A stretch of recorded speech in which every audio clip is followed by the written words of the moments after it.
Bonjour et bienvenue à Sa Parole pour aujourd'hui. Le thème d'aujourd'hui est « Investissez-vous dans une grande cause ».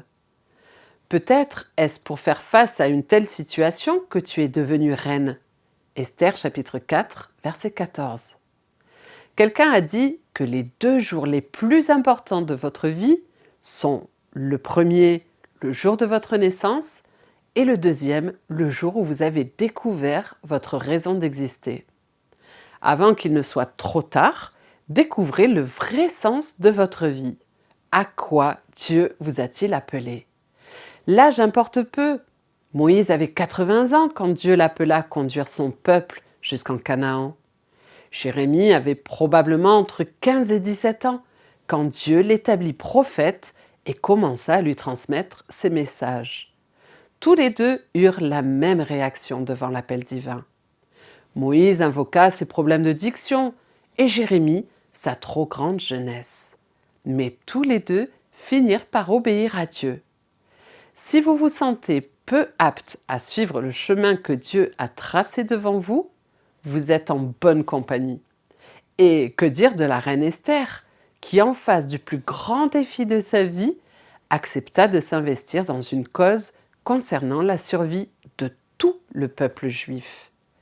Elle savait très bien qu'elle risquait sa vie, puisque la loi des Perses interdisait à quiconque de s'approcher du roi sans y avoir été invité.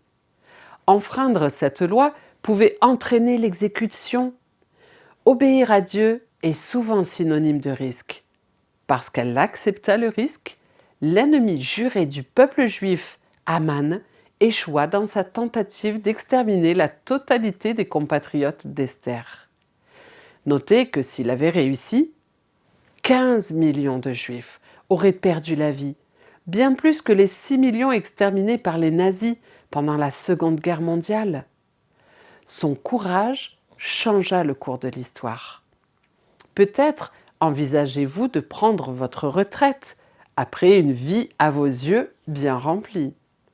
Peut-être jouirez-vous de vos dernières années dans la tranquillité, mais quel héritage laisserez-vous derrière vous? Dieu vous invite à investir votre vie dans une cause qui vous dépasse et qui vous survivra. Jésus est venu en ce monde alors que rien ne l'obligeait à le faire. Il a fait le choix de venir servir les autres et nous libérer de l'esclavage du péché. Matthieu 20, verset 28. Quand Jésus nous confie la responsabilité de témoigner de son amour à tout ce qui nous entoure, il ne précise pas quand doit se terminer notre rôle. C'est lui qui décide, pas nous. Car le Seigneur fait mourir et fait vivre.